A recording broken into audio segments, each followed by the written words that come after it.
Hello everyone, so welcome back to my channel. Definitely आज की video में हम लोग पिवट पॉइंट इंडिकेटर के ऊपर डिटेल में डिस्कशन करेंगे। जो भी हमारी 90 डेज ट्रेडिंग सीरीज चल रही है उसमें मैंने ऑलरेडी बहुत कुछ कवर कर दिया है, लाइक टेक्निकल एनालिसिस जिसमें आपको सपोर्ट रेजिस्टेंस मिल जाएगा, ठीक है, ट्रेंड लाइंस मिल जाएंगे, चैनल्स मिल जाएंगे। ये सब डिटेल मैंने मेरी वीडियो बनाई है जिसमें आपको एंट्री एग्जिट प्रॉपर स्ट्रेटजी भी डिस्कस किया है। कैंडलस्टिक पैटर्न्स के बारे में डिस्कस कवर किया है जिसमें आपको 1D candlestick pattern, 2D candlestick pattern, 3D candlestick patterns, bullish patterns, bearish pattern सबको कवर किया है। फिर आगे मैंने और भी चीज़ों को कवर किया है, लाइक आपके वॉल्यूम एनालिसिस को अच्छे से कवर किया है। चार्ट पैटर्न्स जितने भी होते हैं, कंटिन्यूएशन पैटर्न्स जितने होते हैं, रिवर्सल पैटर्न्स होते हैं, उनको भी बहुत ही अच्छे से मैंने स्ट्रैटेजी के साथ एक्सप्लेन किया है। फिर मैंने इस 90 डेज़ ट्रेडिंग सीरीज़ में इंडिकेटर को स्टार्ट किया जिसमें मैंने EMA, super trend, MACD, ADX, Bollinger band, RSI बहुत सारे इंडिकेटर को मैंने अच्छे से proper analysis, strategy, entry, exit, stop loss के साथ कैसे लगाना है उसको कवर करा है। इसी 90 डेज़ ट्रेडिंग सीरीज़ में आज हम लोग को पढ़ना है पिवट पॉइंट इंडिकेटर के बारे में, ठीक है? तो वीडियो बहुत ही हेल्पफुल होने वाली है, जैसे ऑलरेडी प्रीवियस वीडियोज़ को देखा होगा तो पता चला होगा बहुत ही अच्छी वीडियोज़ रहती हैं। तो सब्सक्राइब भी कर देना चैनल पे और बेल नोटिफिकेशन भी ऑन कर देना, क्योंकि आने वाली 90 डेज़ ट्रेडिंग सीरीज़ में हम लोग एसएमसी के सारे कॉन्सेप्ट्स को कवर करेंगे, आईसीटी को भी कवर करेंगे, order blocks, fair value gap जो भी आता है इन सब की कैटेगरी में उन सबको कवर किया जाएगा। तो ये 90 डेज़ ट्रेडिंग सीरीज़ बहुत ही हेल्पफुल होने वाली है। इसमें 90 वीडियोज़ में आपको कंप्लीट ट्रेडिंग नॉलेज मिल जाएगी, मैं बेसिक से एडवांस तक की। तो होपफुली बेसिकली चैनल को ज़रूर सब्सक्राइब करके बेल नोटिफिकेशन ऑन करोगे। चलो स्टार्ट करते हैं और समझते हैं कि पिवट पॉइंट इंडिकेटर होता क्या है। तो पिवट पॉइंट इंडिकेटर एक टेक्निकल एनालिसिस इंडिकेटर है। अब टेक्निकल एनालिसिस इंडिकेटर ऑलरेडी मैंने बता रखा है जिसमें आपकी ट्रेंड लाइन, सपोर्ट, रेजिस्टेंस ये सब होते हैं, उनको टेक्निकल एनालिसिस कहते हैं। तो वैसे ही पिवट पॉइंट भी एक टेक्निकल एनालिसिस इंडिकेटर होता है जो कि ट्रेडर्स किस लिए यूज़ करते हैं, ताकि वो रेजिस्टेंस और सपोर्ट लेवल को निकाल सकें। ठीक है? डेफिनिटली तुमने कभी देखा होगा कि प्राइस एक जगह से वापस से रिबाउंस होता है, एक जगह से वापस से रिबाउंस होता है, तो इसको हम लोग एक सपोर्ट एरिया बोलते हैं। मैंने ऑलरेडी टेक्निकल एनालिसिस वीडियो में इसको डिटेल में कवर किया है। तो ये एक सपोर्ट होता है। सिमिलरली ऊपर से बेसिकली मार्केट प्राइस बार-बार नीचे आता है एक लेवल से, तो वो क्या होता है, एक तरह का रेजिस्टेंस लेवल होता है। तो एक तो होता है कि आप खुद प्रो ट्रेडर की तरह आप सपोर्ट रेजिस्टेंस ड्रॉ करो, जहाँ पे देखो कहाँ ज़्यादा से बाउंस नीचे आ रहा है प्राइस, वो रेजिस्टेंस, जहाँ से बार-बार ऊपर जा रहा है वो सपोर्ट। बट अगर आप बिगिनर हो, आपको नहीं सपोर्ट रेजिस्टेंस ड्रॉ करना आता है, तो आप पिवट इंडिकेटर का यूज़ भी कर सकते हो। हम लोग पढ़ेंगे क्या इसमें, तो previous days high, low and closing price इससे कैलकुलेट होता है, ठीक है? वेरी इंपॉर्टेंट, जब भी हम देखते हो कि ट्रेडिंग में सबसे इंपॉर्टेंट होता है कि प्रीवियस डे का प्राइस का क्या बिहेवियर रहा। तो उसी को ये और अच्छे से कैलकुलेट करके हमें लेवल्स बना के देता है, यानी कि प्रीवियस डेज़ का जो भी हाई होता है, लो होता है या क्लोजिंग प्राइस प्रीवियस डेज़ का क्या रहता है, उसके बेसिस पे ये लेवल्स को डिटरमाइन करता है। प्री डिटरमाइंड लेवल दे देता है, यानी कि मार्केट ओपन होने से पहले ही तुम्हें वो सारे लेवल मिल जाते हैं, जो बेसिकली आज के दिन में, यानी कि जिस दिन तुम काम कर रहे हो उस दिन उस लेवल को रिस्पेक्ट कर सकते हैं। तो बेसिकली मार्केट ओपन होने से पहले ये जो तुम पिवट इंडिकेटर लगाते हो तो इससे आपको प्री डिटरमाइंड लेवल मिल जाते हैं सपोर्ट रेजिस्टेंस के। Widely use intraday trader and option trader world wide. तो वर्ल्ड वाइड में बेसिकली इंट्राडे ट्रेडर और ऑप्शन ट्रेडर इसको बहुत ही अच्छे से यूज़ करते हैं। क्योंकि ये मास एडॉप्टेशन बाय ट्रेडर्स होता है तो ये सेल्फ फुलफिलिंग भी बहुत ही अच्छे से करते हैं, यानी कि बहुत अच्छे से ये लेवल्स पिवट पॉइंट के सपोर्ट रेजिस्टेंस के काम करते हैं, क्योंकि बहुत ही एडॉप्शन लेवल में, मास एडॉप्टेंस लेवल में इसको यूज़ किया जाता है। सबसे इम्पोर्टेंट है कि ये पोटेंशियल टर्निंग पॉइंट बताता है प्राइस एक्शन का। डेफिनिटली तुम्हें ऐसे नहीं पता होता है कि प्राइस यहाँ से रिबाउंस होगा या वापस आगे कंटिन्यू करेगा, या प्राइस यहाँ से कहाँ नीचे आएगा या ऊपर आएगा। तो इससे बेसिकली आपको कुछ टर्निंग पॉइंट्स लेवल मिल जाते हैं अच्छे, ठीक है? क्योंकि अल्टीमेटली ये काम ही सपोर्ट रेजिस्टेंस का होता है, तो इससे आपको अच्छे से पोटेंशियल लेवल जो होते हैं वो आइडेंटिफाई हो जाते हैं। हाई लिक्विडिटी मार्केट में इंडिसेस लार्ज कैप में बहुत अच्छे से काम करता है। तो पिवट पॉइंट कैसे कैलकुलेट किया जाता है, तो प्रीवियस का हाई, प्रीवियस का लो और प्रीवियस का क्लोज, इन तीनों को सम करके 3 से डिवाइड करके आपको एक पिवट पॉइंट लेवल मिलता है। अभी आगे हम लोग और अच्छे से देखेंगे। तो होपफुली पहला कॉन्सेप्ट यही था कि सिंपली सपोर्ट और रेजिस्टेंस को ये ड्रॉ करता है। अब देखो और आगे बढ़ते हैं और पिवट लेवल स्ट्रक्चर किस तरीके से काम करता है वो देखो। The pivot point system having one central pivot point और 3 resistance level and 3 support level. यानी कि पिवट पॉइंट बेसिकली एक सेंट्रल लेवल होता है। इसके ऊपर 3 रेजिस्टेंस लेवल होते हैं जिनको R1, R2, R3 बोलते हैं, और उसी के नीचे बेसिकली यहाँ पे 3 सपोर्ट लेवल होते हैं S1, S2, S3। ये तुम्हें खुद ड्रॉ नहीं करना होता। जैसे आप इस इंडिकेटर को लगाओगे तो ये ऑलरेडी तुम्हें ये सारे लेवल्स दिखाकर बता देगा कि ये सपोर्ट 1 है, ये सपोर्ट 2 है, ये सपोर्ट 3, ये रेजिस्टेंस 1 है, रेजिस्टेंस 2 है, रेजिस्टेंस 3 है। अब बेसिकली सेंट्रल पिवट पॉइंट का काम क्या होता है, तो main equilibrium level that determine the market sentiment. जैसे होता है ना कि मार्केट ऊपर जाएगा, जैसे मान लो प्राइस ओपन हुआ, अब प्राइस ऊपर मूव करेगा या नीचे मूव करेगा कैसे डिटरमाइन करोगे, तो इससे एक पिवट लेवल मिल जाता है, ठीक है? अब पिवट लेवल के जब ऊपर होता है प्राइस, याद रखो पिवट लेवल से जब भी ऊपर होता है प्राइस, इसका मतलब बुलिश बायसनेस है, यानी कि मार्केट में बुलिश साइड ऑफ ट्रेड लेना ज़्यादा एक्यूरेसी दे सकता है। उस तरीके से अगर price level below the pivot level यानी कि बेयरिश बायसनेस यानी कि सेल साइड ज़्यादा आपको हाई प्रोबेबिलिटी ट्रेड मिल जाएगा। तो most standard level for intraday decision के लिए बहुत इंपॉर्टेंट, यानी कि जब भी आप इंटरडे ट्रेडिंग कर रहे होते हो तो इस पीवट इंडिकेटर से आप बहुत अच्छी लेवल्स को निकाल सकते हो और एक डिसीजन बना सकते हो बायसनेस का, ठीक है? बायसनेस इन द सेंस कि आज बुलिश में हमें काम करना है या बेरिश में करना है।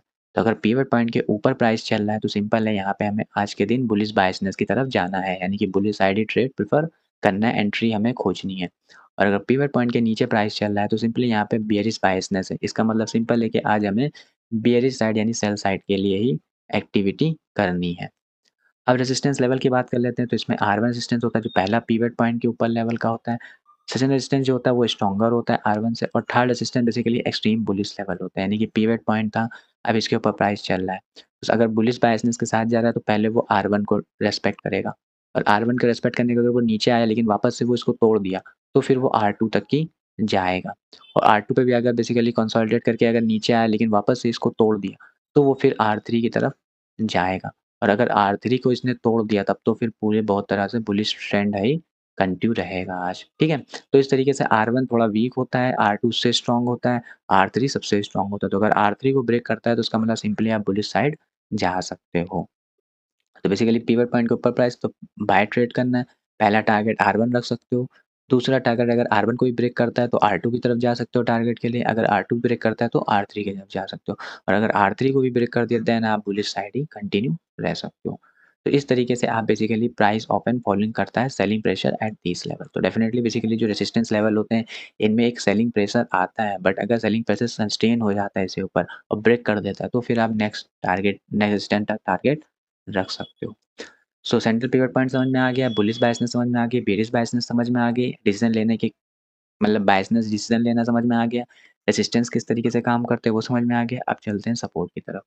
अब सपोर्ट लेवल देखते हैं, तो बेसिकली S1 सपोर्ट लेवल होता है जो पिवट पॉइंट से नीचे होता है, S2 सेकंड सपोर्ट लेवल जो S1 से स्ट्रॉन्ग होता है, S3 थर्ड सपोर्ट लेवल होता है, अगर इसको तोड़ता है तो एक्सट्रीम बेयरिशनेस आ जाती है। Price on find buying interest at this level, ठीक है? सबसे इंपॉर्टेंट जैसे पिवट पॉइंट था, प्राइस इसके नीचे चल रहा है आज, तो डेफिनिटली अगर इस प्राइस के नीचे चल रहा है उसको अगर एक तुमने टेक्निकल एनालिसिस कोई चीज़ ब्रेक किया, ठीक है? तो आप बेसिकली पहले S1 तक की टारगेट रख सकते हो, और अगर यहाँ पे थोड़ा-सा बाइंग इंटरेस्ट तो आएगा, लेकिन अगर इसको फिर ब्रेक करता है तो आप S2 की तरफ तक ही टारगेट जा सकते हो। बट अगर इसको भी बेसिकली सपोर्ट लेके वापस रिबाउंस होने लगा लेकिन फिर इसको भी ब्रेक कर दिया, तो अब S3 की तरफ जा सकते हो टारगेट तक की। लेकिन अगर इसको ब्रेक कर दिया तो फिर बहुत ही बेयरिश ट्रेड आ गया है, ठीक है? तो इसका मतलब बहुत ही गंदा ये नीचे गिरेगा। तो इस तरीके से बेसिकली सपोर्ट लेवल पे काम करते हैं। तो डेफिनिटली रिवर्सल भी फॉलो होता है, जिस दिन मार्केट ट्रेंडिंग नहीं होता है तो उन पॉइंट पे फिर यहाँ पे सपोर्ट लेके रिवर्स कर जाता है, या S2 पे सपोर्ट लेके रिवर्स कर जाता है, या S3 पे सपोर्ट लेके रिवर्स कर जाता है। बट अगर ट्रेंडिंग मार्केट रहता है तो ये सारे लेवल को ब्रेक करते हुए जाता है। बट मैक्सिमम टाइम क्या होता है, एक साइडवेज मार्केट रहता है, तो उस केस में बेसिकली इन लेवल्स पे आप बाइंग अपॉर्चुनिटी की तरफ जा सकते हो, और रेजिस्टेंस पे आप सेलिंग अपॉर्चुनिटी की तरफ जा सकते हो। तो pivot point and trading logics क्या होती है, तो अगर पीवीएस पॉइंट के ऊपर प्राइस चल रहा है तो सिंपल है बुलिश बायस है, तो बाइंग अपॉर्चुनिटी को देखो, वेरी इंपॉर्टेंट। अगर पिवट पॉइंट के नीचे प्राइस चल रहा है तो बेसिकली बेरिश बायसनेस की तरफ जाओ और एक सेलिंग अपॉर्चुनिटी ढूंढो, और अगर पिवट पॉइंट पे चल रहा है तो इक्विलिब्रियम पे चल रहा है तो एक ब्रेकआउट आने का वेट करो। बाउंस सबसे इंपॉर्टेंट है, अगर रेंजिंग मार्केट है या साइडवेज मार्केट है तो वहाँ पे जो सपोर्ट रेजिस्टेंस लेवल है वहाँ पे आप एक रिवर्स का ट्रेड फाइंड कर सकते हो, यानी S1 S2 पे आप बाइंग की तरफ जा सकते हो, R1 R2 पे आप सेलिंग अपॉर्चुनिटी देख सकते हो अगर मार्केट बहुत ही ट्रेंडिंग नहीं होती। तो इस तरीके से बेसिकली आपको एक इस डिसीजन मेकिंग के लिए बेस्ट काम करता है, किस लेवल पे ट्रेड करना है, क्योंकि अल्टीमेटली एक ट्रेडर को चाहिए होता है एक स्ट्रैटेजी, ठीक है? और हर स्ट्रैटेजी प्रॉफिटेबल होती है अगर तुम उसको अच्छे से एनहांस करो और भी उसको अपग्रेड करो, ठीक है? Rather than switching the different different strategies. तो पिवट पॉइंट भी बहुत ही इंपॉर्टेंट स्ट्रैटेजी होती है, क्योंकि सिंपल टू यूज़ होती है, ईज़ी टू अंडरस्टैंड होती है, और यहाँ पे आपको लेवल्स मिल जाते हैं जिनके बेसिस पे आप काम कर सकते हो, ठीक है? तो that is all about the support resistance pivot point concept. अब बाइंग स्ट्रैटेजी कब देखनी चाहिए, ठीक है? पहली इंपॉर्टेंट चीज़ तो एंट्री कंडीशन क्या है, तो price must be trending above pivot point. सबसे इंपॉर्टेंट है कि पिवट पॉइंट जो लेवल है, प्राइस उसके ऊपर चल रहा हो, पहली चीज़। फिर दूसरी चीज़ कोई बुलिश कैंडलस्टिक पैटर्न देखो, ठीक है? Bullish candlestick pattern like hammer यहाँ पे बनी है, ठीक है? या बुलिश इनगल्फिंग बन गई एक बड़ी-सी कैंडल ग्रीन में, या कुछ टेक्निकल एनालिसिस लगा दिया जिसका ब्रेकआउट आया, ट्रेंड लाइन बना दिया जिसका ब्रेकआउट आया, ठीक है? वो देख सकते हो। या कुछ चार्ट पैटर्न्स को भी लगा सकते हो, या कोई ईएमए लगा सकते हो जिससे पता चल सके कि मार्केट किस डायरेक्शन में है, ट्रेंडिंग किधर रह सकता है। तो अगर पिवट पॉइंट के ऊपर है और कोई बुलिश सिग्नल तुम्हें दिखता है, तो वॉल्यूम कन्फर्मेशन के साथ तो आप बेसिकली एक अपसाइड के लिए प्लान कर सकते हो। अगर उसमें आरएसआई भी जोड़ दिया, अगर 50 के ऊपर है तो आप एक अपसाइड के लिए जा सकते हो। Overall market trend should be supportive और न्यूट्रल होना चाहिए। बेस्ट एंट्री पुल बैक और to pivot as one level. Simple है कि अगर पिवट पॉइंट के ऊपर प्राइस चल रहा हो, आरएसआई 50 के पास हो, कोई बुलिश कन्फर्मेशन के साथ वॉल्यूम इंक्रीज कर रहा हो, और कोई टेक्निकल एनालिसिस में कोई चार्ट का प्राइस का ब्रेकआउट आया हो, सिंपली आप बाइंग के साथ जा सकते हो। अब स्ट्रैटेजी कैसे काम करेंगे, ठीक है देखो। तो पहला टारगेट, जैसे आपने मान लो पिवट पॉइंट के ऊपर प्राइस चल रहा था, यहाँ पे कोई बुलिश कन्फर्मेशन देखा, ट्रेड लिया, पहला टारगेट आपका R1 होना चाहिए, ठीक है? R1 target. R1 अगर ब्रीच करता है, ब्रेक करता है तो आप R2 की तरफ जा सकते हो। इम्पोर्टेंट ये है कि R1 बेसिकली, क्योंकि ये रेजिस्टेंस लेवल है, तो यहाँ पे सेलिंग प्रेशर आ सकता है, हो सकता है प्राइस को वापस से ढकेल दिया जाए। तो उस केस में आप 50% प्रॉफिट बुक कर सकते हो, रेस्ट को आप ट्रेल करके ले जा सकते हो। Move stop loss to break even when price reaches R1, very important कि मान लेते हैं आपने एक पिवट पॉइंट पर ट्रेड बनाया बाय का, आपने कुछ ऐसा लगाया, तो जैसे बेसिकली R1 पे आ गया, तो पहला चीज़ है तो आप 50% प्रॉफिट बुक कर लो। दूसरी चीज़ है, आपको यहाँ पे एसएल को ट्रेल करके आप ब्रेक इवन पे ला सकते हो। उसके साथ आप R2 की तरफ टारगेट को देख सकते हो। अगर R2 ब्रेक होता है तो R3 की टारगेट देख सकते हो। तो इस तरीके से बेसिकली आप बाइंग साइड में रेजिस्टेंस लेवल तक की टारगेट अज़्यूम कर सकते हो। स्टॉप लॉस पिवट पॉइंट के नीचे लगा सकते हो, स्विंग लो का लगा सकते हो, यानी कि जहाँ से स्विंग लो बना के ब्रेकआउट आया था, या पहला सपोर्ट जो S1 है वहाँ पे भी आप लगा सकते हो। सबसे इम्पोर्टेंट है कि 1-2% ही कैपिटल ट्रेड पर रिस्क होना चाहिए। Always minimum risk 1:2 risk reward रखो, ताकि अगर 10 पॉइंट लॉस करो तो 20 पॉइंट कैप्चर करो। So this is overall the strategy of pivot point की बाइंग साइड। सबसे इम्पोर्टेंट पहली चीज़, पिवट पॉइंट के ऊपर प्राइस चल रहा हो, यहाँ कोई बुलिश कन्फर्मेशन दिखे, कोई भी टेक्निकल एनालिसिस का ब्रेकआउट आए, कोई चार्ट पैटर्न के बेसिस पे बात हो, तो बेसिकली आप वॉल्यूम इंक्रीज़ करें, आरएसआई 50 के पास हो, तो आप अपसाइड के लिए जा सकते हो। कहाँ तक कि R1 तक की टारगेट रखो। R1 पे क्या करो, आप 50% प्रॉफिट बुक करो और एसएल को बेसिकली ब्रेक इवन पे ट्रेल करके ला दो। फिर R2 और R3 तक की आप टारगेट रेस्ट अज़्यूम कर सकते हो। एसएल क्या लगाना है, तो जब ट्रेड लेते हो तो उस केस में एसएल या तो पिवट पॉइंट का लो लगा दो, या कोई स्विंग लो लगा दो, या बेसिकली आप S1 तक की भी एसएल लगा सकते हो। तो इस तरीके से आप बेसिकली बाइंग साइड अपॉर्चुनिटी देख सकते हो। बहुत ही सिंपल है, बहुत ही ईज़ी है। इस पूरी नॉलेज के साथ नेक्स्ट वीडियो में बेसिकली जो भी मैंने जितने इंडिकेटर बनाए उनको मैं चार्ट पे जाके अच्छे से एक्सप्लेन करूँगा, तब समझ में आएगा, ठीक है? क्योंकि अभी मैं नॉलेज बेसिस पे सारी वीडियोज़ बना रहा हूँ। एक बार सारे इंडिकेटर्स कवर हो गए तो उन सारे इंडिकेटर्स को मैं वन बाय वन फिर चार्ट पे लगा के अच्छे से जो भी मैंने पढ़ा है उसको इम्प्लीमेंट किया जाएगा। बट बिफोर दिस पहले मुझे नॉलेज होनी चाहिए इंडिकेटर के बारे में। तो this is all about the buying opportunity. तो सेल स्ट्रैटेजीज़ में हम लोग क्या करते हैं, सिंपल से स्ट्रैटेजी का रूल देखते हैं। सबसे पहले पिवट पॉइंट से लो होना चाहिए प्राइस, सबसे इम्पोर्टेंट चीज़ है। कोई भी पिवट पॉइंट है तो प्राइस जो इससे नीचे चल रहा हो, उसी के साथ तुम बेसिकली यहाँ पे कोई सेल साइड की अपॉर्चुनिटी देखो। वो कैसे दिखेगा, जब भी आप कोई बेरिश सिग्नल को देखो, लाइक आपके पास शूटिंग स्टार बन रहा हो, बेरिश इनगल्फिंग बन रहा हो, या चार्ट पैटर्न बेसिकली कोई एम टॉप का सिग्नल बन रहा हो, ठीक है? या बेरिश फ्लैग बन रहा हो, या उसी के साथ-साथ कोई टेक्निकल एनालिसिस में ट्रेंड लाइन ब्रेकआउट आ रही हो, ठीक है? चैनल का ब्रेकआउट आ रहा हो, तो उस केस में बेसिकली आप सेल साइड के लिए अपॉर्चुनिटी देख सकते हो। उसी के इम्पोर्टेंट है, सबसे पहले वॉल्यूम सेलिंग के दौरान इंक्रीज़ कर रहा हो, जब प्राइस नीचे जा रहा हो तो सेलिंग का वॉल्यूम भी बढ़ रहा हो। आरएसआई भी लगा सकते हो, अगर 50 के नीचे हो आरएसआई बहुत इंपॉर्टेंट है। तो ओवरऑल मार्केट वीकनेस को शो करेगा, इससे आप बेसिकली एंट्री सेल की तरह प्लान कर सकते हो। तो सिंपल मतलब है, ये पिवट पॉइंट यहाँ पे तुमने प्राइस को देखा नीचे इसके टहल रहा है, तो यहाँ पे किसी तरह का ब्रेज सिग्नल का एक्टिव सिग्नल हमें मिला, उसी के साथ बेसिकली आपने सेल साइड का प्लान किया। पहला टारगेट S1, दूसरा टारगेट S2, तीसरा टारगेट S3। अगर ट्रेंडिंग मार्केट होगा तो ये तीनों टारगेट आपको देगा, बट अगर साइडवेज मार्केट रहा तो उस केस में पहले S1 पे आप 50% का प्रॉफिट बुक करके, जो भी आपने ऐसा लगाया है R1 का या पिवट पॉइंट का हाई, तो उसको ट्रेल करके आप बेसिकली ब्रेक इवन पे ले आओ। रेस्ट 50% जो है उसको आप बेसिकली प्रॉफिट और बचाने के लिए देखो। तो इस तरीके से बेसिकली सेल अपॉर्चुनिटी देखी जाती है। टारगेट मैंने ऑलरेडी सब डिस्कस कर रहा है, पहला S1 टारगेट, दूसरा S2 टारगेट, 50% प्रॉफिट बुक कर लो, रेस्ट को ट्रेल करो, और बेसिकली जैसे आपके पास प्राइस S1 पे रीच कर जाए, आप बेसिकली ब्रेक इवन का एसएल लगा सकते हो। स्टॉप लॉस सबसे पहले पिवट पॉइंट लेवल पे रखो या स्विंग हाई का बेसिकली लगाओ या R1 रेजिस्टेंस लेवल तक की भी आप लगा सकते हो। कम से कम 1% से 2% ही आपका कैपिटल रिस्क होना चाहिए। तो this is all about the pivot point की बाइंग और सेलिंग स्ट्रैटेजी।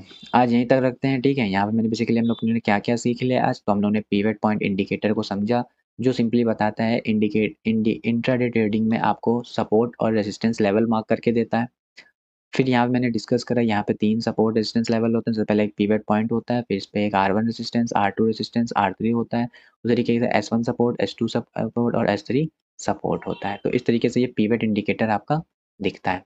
अब बाइंग सिग्नल कब देखते हैं, तो सबसे पहले पिवट पॉइंट के ऊपर प्राइस चल रहा हो, उसी की तरह किसी तरह का बुलिश सिग्नल का कंफर्मेशन हो, किसी तरह का टेक्निकल एनालिसिस का ब्रेकआउट हो या कोई कंटिन्यूएशन या कोई तरीके से बेसिकली चार्ट पैटर्न्स रिप्रेजेंट कर रहा हो या कोई कैंडलस्टिक बुलिश फॉर्म हो, उस केस में बेसिकली आप बाइंग साइड की अपॉर्चुनिटी देखो। पहला R1 टारगेट रखो, SL क्या लगाओ तो स्विंग लो का लगाओ या पिवट पॉइंट का लो लगाओ या S1 का SL लगाओ। जैसे ही प्राइस R1 पहुँच जाए 50% प्रॉफिट बुक करो, रेस्ट 50% को ट्रेल करो R2 तक की, ठीक है? पहली चीज़। और एसएल को भी ब्रेक इवन पे ले आओ। तो इस तरीके से आप बेसिकली बाइंग स्ट्रैटेजी सेटअप काम कर सकते हो। इस तरीके से सेल स्ट्रैटेजी को कैसे देखोगे, सबसे पहले पिवट पॉइंट देखा, पिवट पॉइंट के नीचे प्राइस चल रहा है, किस तरीके से बेयरिश सिग्नल मिला, bearish signal in the sense किस तरीका का आपको बेयरिश पैटर्न कोई दिखा, कैंडलस्टिक शूटिंग स्टार या बेसिकली बेयरिश एंगल्फिंग या किस तरीके से टेक्निकल एनालिसिस में किसी चीज़ का ब्रेकआउट आया, ब्रेकडाउन आया, तो उस केस में बेसिकली आप सेल साइड की तरफ जा सकते हो। टारगेट पहला S1 टारगेट, दूसरा S2 टारगेट और तीसरा S3 टारगेट। इम्पोर्टेंट ये है कि ये इंडिकेटर बहुत अच्छे से इंट्राडे में काम करता है, तो अब बेसिकली 5 मिनट में या 15 मिनट में ही basically time frame candle price का रखो। एसएल इसमें क्या लगाओ, स्विंग हाई लगाओ, जो भी रिसेंट हुआ या R1 का लगा सकते हो या पिवट पॉइंट का हाई भी लगा सकते हो। इम्पोर्टेंट ये प्रॉफिट बुकिंग कैसे करोगे, तो S1 पे बेसिकली 50% प्रॉफिट होना चाहिए, रेस्ट 50% को ट्रेल करो और उस केस में बेसिकली एसएल को भी ब्रेक इवन पे ले आओ। तो इस तरीके से आप ओवरऑल बेसिकली बाइंग और सेलिंग स्ट्रैटेजी काम कर सकते हो। तो बेसिकली आज का पार्ट बहुत ही लेंथी हो गया, ऑलरेडी 25 मिनट्स कवर हो चुके हैं। तो नेक्स्ट पार्ट में बेसिकली इसमें और डिटेल में कवर करेंगे, जहाँ पे हम लोग रिवर्सल स्ट्रैटेजी को देखेंगे, बुलिश रिवर्सल पैटर्न को समझेंगे, ठीक है? बेस्ट इंडिकेटर कॉम्बिनेशन को डिस्कस करेंगे, फिर बेस्ट ट्रेडिंग टाइम फ्रेम को डिस्कस करेंगे, मार्केट कंडीशन क्या करना चाहिए, क्या अवॉइड करना चाहिए उसको डिस्कस करेंगे, कॉमन मिस्टेक जो कि ओवर ट्रेडिंग एरर्स या रिस्क मैनेजमेंट के ऊपर डिस्कस करेंगे, प्रो की कुछ इंपॉर्टेंट टिप्स होती हैं उसके ऊपर डिस्कस करेंगे और सीपीआर, क्योंकि पिवट पॉइंट एक लेवल देता है और सीपीआर एक रेंज देता है, तो बेसिकली सीपीआर को भी अच्छे से डिस्कस करेंगे, ठीक है? फाइनल फिर हम लोग कंक्लूजन की तरफ चलेंगे, तो इस तरीके से हम पूरा चैप्टर को फिनिश करेंगे, ठीक है?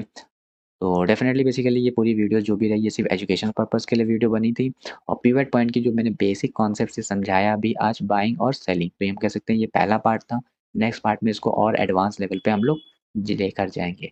तो होपफुली वीडियो पसंद आई होगी, वीडियो समझ में आई होगी। अगर चैनल पे पहली बार आए तो ज़रूर सब्सक्राइब कर लेना, क्योंकि अभी आने वाले पार्ट में हम लोग बहुत अच्छी-अच्छी चीज़ें कवर करेंगे और एक फ्री कोर्स तुमको कंप्लीट ट्रेडिंग का मिल जाएगा।